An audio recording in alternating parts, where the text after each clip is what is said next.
Bonjour, et bienvenue dans cette nouvelle vidéo. La question de cette vidéo est la suivante. S'il était admis officiellement que la Terre est plate, quelle serait votre réaction? Passons dès à présent aux réponses. D'après Kevin Lousser, la réponse à cette question est la suivante. Je me lèverai avec précaution de mon lit car je ne veux pas réveiller la sirène avec laquelle j'ai passé la nuit, et je vais dans le salon. Je boirai d'abord une grande rasade d'ambroisie pour me donner des forces, ensuite je mets sur mes épaules ma toison d'or car on se sait jamais, peut-être qu'il fait frisquer le soir sur l'Atlantide. À ce moment-là, deux choix s'offrent à moi.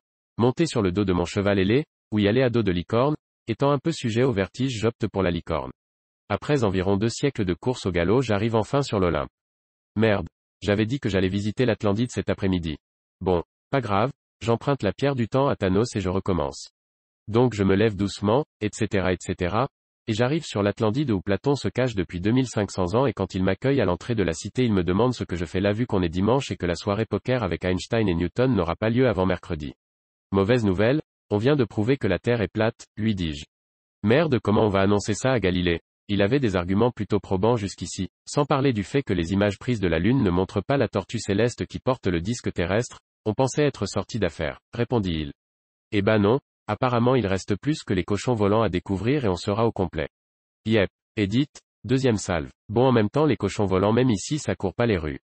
Me dit Platon. Ouais mais bon, c'est chaud quand même, ça devait rester secret cette histoire, je croyais qu'on avait réglé la question à la dernière réunion des Illuminatis. Non, finalement on n'a pas réussi à obtenir un vote décisif parce que les alchimistes y ont opposé leur veto. Quoi? Mais ils ont fumé trop de plomb ceux-là, pourquoi ils ont usé de leur veto? Rapport au Brexit, j'ai pas tout compris. Ok, je comprends, si le Brexit entre en ligne de compte, ça se tient pourquoi? Bah personne y comprend rien au Brexit, même Machiavel l'autre jour me disait que c'était trop compliqué cette histoire, et il se demandait si ça serait pas un coup de Kafka tout ça, parce que son procès à côté c'est une fiche de montage Ikea, alors si en plus les alchimistes s'y intéressent, c'est que c'est mal barré pour l'Alliance mondiale des Illuminatis, à tous les coups ils vont faire sécession. Merde, mais t'as raison en fait, ça sent le roussi cette affaire. Rappelle-toi la fois où Arthur a voulu créer une communauté autour d'une table ronde, ça a pas tenu 10 piges en tout, rien à faire les Britanniques, même la magie noire ne peut les contraindre à faire comme tout le monde, et ont ça dans le sang. Ah ouais c'est vrai, j'avais oublié. Ils sont même allés jusqu'à envoyer grâce à leur machine à voyager dans le temps un tigre du Bengale depuis leur colonie des Indes jusque dans la campagne française du XVIIIe siècle.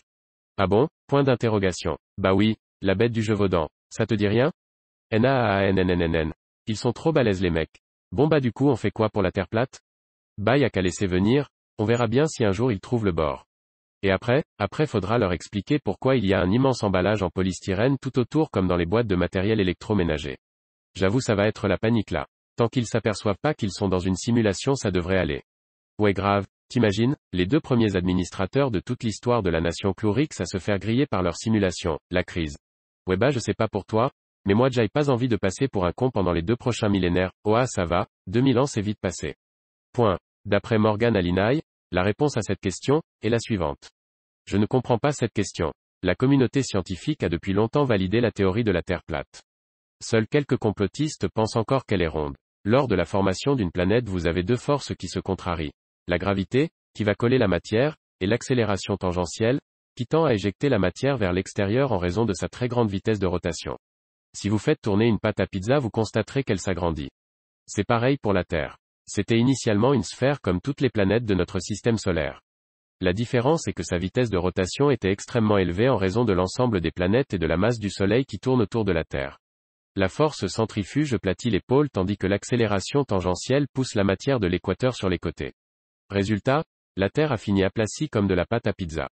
Vous ne vous êtes jamais demandé pourquoi il fait si chaud au niveau de l'équateur? Eh bien imaginez que cette zone correspond aux bordures de la pâte à pizza. Celle qui finit toujours cramée dans le four. C'est exactement le même phénomène avec la Terre sauf que c'est le Soleil qui, en tournant autour de la Terre, joue le rôle d'un four à chaleur tournante. C'est pour la même raison que les pôles sont glacés. Ils sont situés au centre de la galette, qui est toujours mal cuite. Vous aurez sans doute remarqué que lorsqu'on est sur l'équateur, on ressent une différence de gravité par rapport aux autres endroits. Il fait plus lourd. Cette zone est située sur les bords et a donc une gravité plus importante puisqu'il y a beaucoup de matière dessous. À l'inverse, au niveau des pôles, il y a peu de matière en dessous de nous mais beaucoup sur les côtés, ce qui nous fait glisser hors de cette zone. Cela explique pourquoi il y a beaucoup d'habitants sur l'équateur et très peu au pôle. Les premiers platistes pensaient que la Terre était un disque et que nous ne vivions que sur un de ses côtés. De l'autre il y aurait les Shadoks. Toute la beauté de cette nouvelle théorie est que nous occupons en réalité les 2 côtés du disque. Cela élimine totalement la nécessité de postuler l'existence des Shadocks. Ce qui était, vous en conviendrez, un peu tiré par les cheveux. D'après Jacques Amara, la réponse à cette question est la suivante. Bonjour, la Terre plate? Fake news. On vous ment. C'est qui ment? Point d'interrogation. Point d'interrogation. Certains diront que c'est le gouvernement et que seuls les gilets jaunes connaissent la vérité. D'autres diront, non, seuls les lobbies nous font croire que la Terre est plate. Lobby. Un lobby, ou groupe d'intérêt, groupe de pression, groupe d'influence, est un groupe de personnes créées pour promouvoir et défendre des intérêts, privés ou non, en exerçant des pressions ou une influence sur des personnes ou des institutions publiques détentrices de pouvoir. Voilà, vous savez, les lobbies défendent leurs intérêts et nous le cachent. La preuve? La Terre est une banane. Je le savais que la Terre n'était pas plate. Je fais partie du lobby de la banane. Et pas que, j'ai d'autres intérêts que je défends soit. Le donut. Plate la planète, à la rigueur. Bref, la Terre, tout dépend de l'endroit où nous la regardons. Personnellement, les lobbies qui nous gouvernent me font peur. Je préfère. D'après Jacques Alfonso, la réponse à cette question est la suivante. Bon, je vous offre une autre perspective. Observation légitime. Qu'est-ce qui est plat sous nos pieds, mais à la forme d'un globe qui tourne autour d'un axe invisible et qui possède 4 coins qui peuvent être partout à la fois et qui possède également 4 côtés dont 2 sont à l'opposé l'un de l'autre et les 2 autres se poursuivent, sans jamais se rejoindre? Vous avez répondu. La Terre, parce que vous reconnaissez qu'il s'agit d'une seule réalité avec de multiples perspectives ou facettes. Les expressions telles que, aux 4 coins de la Terre, où le soleil se lève et le soleil se couche, ou encore, une autre journée sous le soleil, etc., font partie de notre expérience quotidienne en rapport avec notre environnement. Elles sont le résultat d'observations terre à terre, mais tout de même valables et logiques, si on les utilise dans un contexte relatif à tout ce qui nous entoure qui fait partie de notre réalité quotidienne. Quand on se sert d'une carte géographique pour s'orienter, par exemple, on a recours à une vision plate de la Terre, car il est plus facile de s'orienter avec des coordonnées en 2 dimensions qu'on transpose ensuite dans notre environnement en 3 dimensions, qui somme toute est assez plat.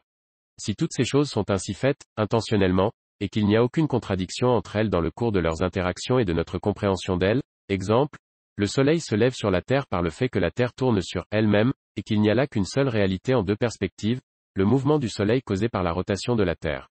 L'une n'étant pas au-dessus de l'autre ou plus vraie que l'autre, mais simplement l'explication rationnelle d'un fait expérimenté par tous les habitants de la Terre, le soleil se lève à l'est et se couche à l'ouest, parce que tel est le sens de la rotation de la Terre. Mais je pose la question suivante, se pourrait-il que ces expressions, qui sont dénigrées par les scientifiques comme n'étant pas scientifiquement acceptables et pourtant utilisées par eux-mêmes au quotidien, soient une lecture de la réalité plus liée à la vérité que le seraient par exemple les théories scientifiques actuelles au sujet de l'avènement de l'univers, comparées à la réalité de ce qui s'est vraiment passé, lors de la création de toute chose et que seul le Créateur peut nous faire connaître? On arrive à la fin de cette vidéo, si elle vous a plu je vous invite à mettre un pouce bleu, ainsi que vous abonner. Si vous souhaitez donner votre avis, je vous redirige vers la partie commentaires pour continuer le débat sur cette question.